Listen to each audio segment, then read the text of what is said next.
Hi! Have you ever bought something absolutely amazing and then hardly ever used it?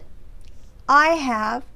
And one of the things I've done that with are the Stampin Write Markers. They come in so many amazing colors. Why have I really only been using black?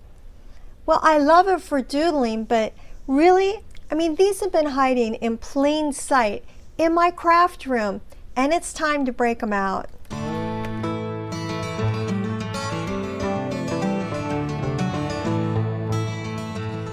I'm Julia with Julia Sue's Stamping, and today I'm sharing with you a technique that maybe is new, or maybe it's one you've used a lot, or maybe it's one you've kind of forgotten about.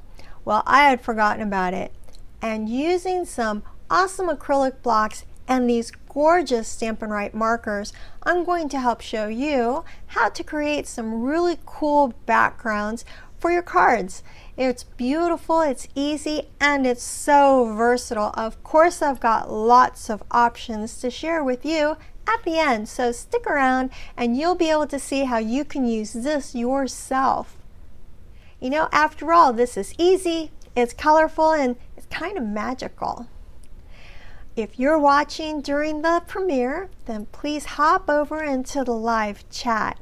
I'm hanging out there, and I would love to know what colors you would use when you're making your technique cards like this.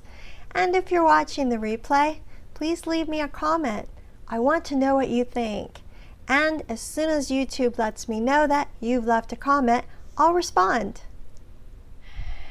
To make your life easier, I've actually created a PDF tutorial that you can download for free on my blog. I've listed the link down in the description, so please be sure you check it out. Go there, download it. You'll have all the supplies you need, measurements listed, everything, so that you can recreate this technique on your own with the supplies you have at home to have some fun with this. So I think we should get started. How about you? Let's go. I'm using the Lemon Lime Twist, Old Olive, and then the Garden Green markers. And I'm doing them on this smaller C acrylic block. Can you see how it has a little C written on it? So that's the little C right there, and that's how I know what block I'm using, and it's a smaller one. Okay, so then what I'm going to do is use the thicker end of it. There is a brush end and then a small like writing tip end on all of these markers. So I'm grabbing the one that is the thicker, and I'm going from the lighter color of ink to the darker color of ink. So every single time I close it up, now I'm looking for the Old Olive here and getting that on, and I go over the other color just a little bit. And now for the Garden Green, so I can overlap the colors just a tiny bit here.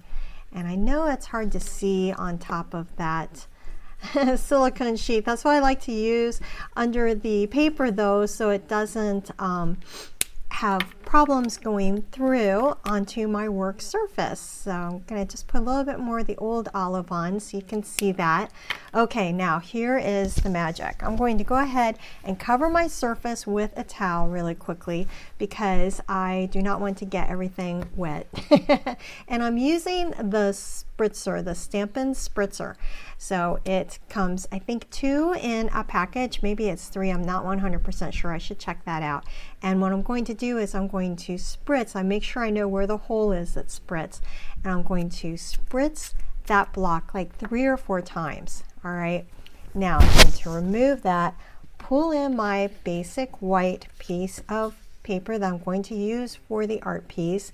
And now I'm going to put this down. All right, now I'm going to bring that in closer. It all melds in there. You want to hold it there for just a moment or two, and then you know that you've got enough water on there when everything's pretty well covered. And then lift it up, and this is what I ended up getting. Now this is going to have to dry for a moment or two. All right, so you just set it aside and let it dry. So we've already let it dry now. And now I'm going to go ahead and using the Gallery Blooms as well as the Write Word stamp sets. I've got the Memento Tuxedo Black ink. I'm going to ink up the stamp.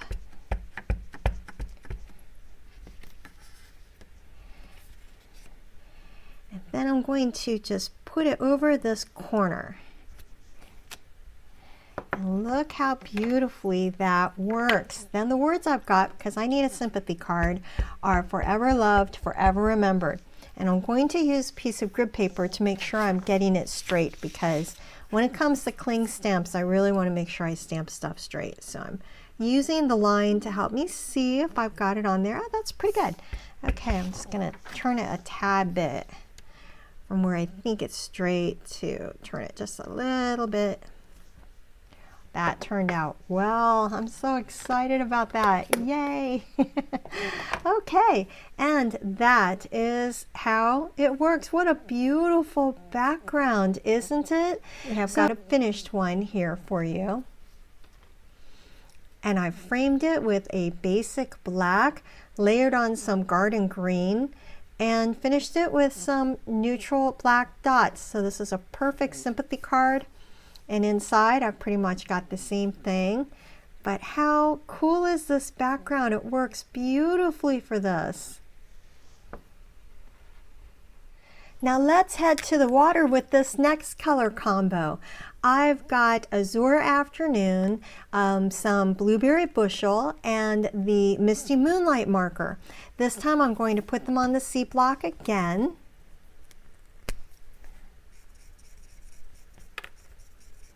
Getting it all colored in, and then I'm going to do the exact same thing. I'm going to be able to use the Blueberry Bushel, go in a little bit overlapping,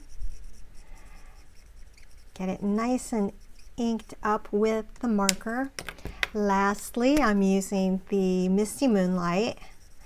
I'm going to color up the end. I'm not really sure if the Blueberry Bushel is darker or the Misty Moonlight, but they're both pretty close and they look pretty cool, so I'm not going to worry about it. All right, you can see how well I've got that. Bringing in my towel again and the spritzer. I'm going to go ahead and spritz that up. Moving the towel, bringing in the art piece here, and now I'm going to turn it over. And I'll hold it there for just a moment. And again, you can see how the water went all the way under it. Ta-da! And I just wiped the acrylic block off with my towel that I had on my lap, so it's easy to use. All right, so then after drying, for this one, I used the Sunrise Sailing stamp set and put it onto a mat of the Misty Moonlight and a thick basic white cardstock. Everything again is stamped with the Tuxedo Black ink, and I think it really gives it a nice fresh breezy look. So this technique also works on watercolor paper if you want to. So I did this one on watercolor paper, and usually I get the watercolor paper just a little damp before I end up stamping it, because that's how watercolor paper works. And this is what it ended up looking like on that. But I have it with the black matte and Azure Afternoon color for the base of the card. So you can see how it looks if you use the watercolor paper versus the basic white. It turns out beautifully on both of them. This one has a little bit more of a texture because the watercolor paper has a texture, and it usually doesn't stamp quite as well when you use stamps on it, but that's okay. That's the way it looks. I think it's beautiful anyway, no matter what. How beautiful. All right, so When creating backgrounds using the acrylic blocks, think about other sizes too. So, I've been using the C one, but the really small one is awesome. Longer shapes work really well, and bigger ones too. Have some fun with it. For example, using some beautiful colors like bubblegum, fresh freesia, and berry burst, I was able to create this one using a large block. And using this oblong block and fun colors like these yellows, we've got lemon, lolly, daffodil delight, crushed curry, and pumpkin pie, I came up with a beautiful background like this. Finally, doing them separately 3 different times, one of them with Pool Party, one with a Lost Lagoon, and one with a pretty peacock, I came up with a background like this. So you can see I did one of the small shapes up here with the Pool Party, and then the Lost Lagoon and the pretty peacock. You can also think about using your ink pads when it comes to doing this type of technique. So if you just wanted to ink up the acrylic block in the ink pad and then stamp it, it would end up looking somewhat like this. However, if you take it from here and you stamp the acrylic block into the ink pad and then get it wet, it looks like this. So it's kind of a mix between the 3, right? This is using the markers, this is ink pad alone, and this is the watered down ink pad on the acrylic block.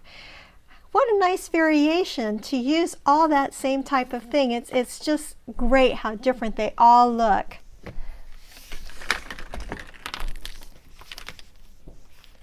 So here are all the examples of what I ended up coming up with. I've got the blues, we've got the pinks, and then some greens. Here's the yellow with a little bit of early espresso, and I stamped it with early espresso. And then we've got those greens with the Pool Party, Lost Lagoon, and the pretty peacock, and then this one with the watercolor paper. How cool are all of these? So many different looks, all using that same technique. Different stamp set, different colors, all depends on what you have at home and you want to use. So if you already have a Stampin' Up! Demonstrator, that's absolutely fantastic. But if you're looking for your own crafting cheerleader and you'd like to use me, I would appreciate it, and I'll help you out in any way I can. How fun is that? These backgrounds look different every single solitary time. There's no 2 that are going to be alike. Thanks again for spending time with me today. I really appreciate you being here. And I absolutely love exploring new or forgotten tools with you.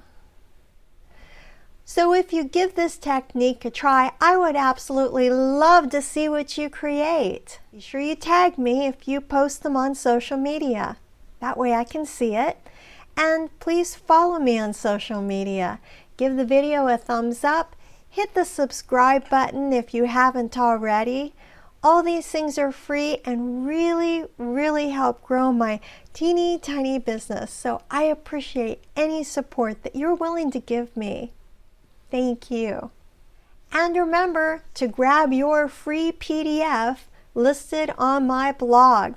Well, until next time, stay creative, keep crafting, and get inky today. Bye.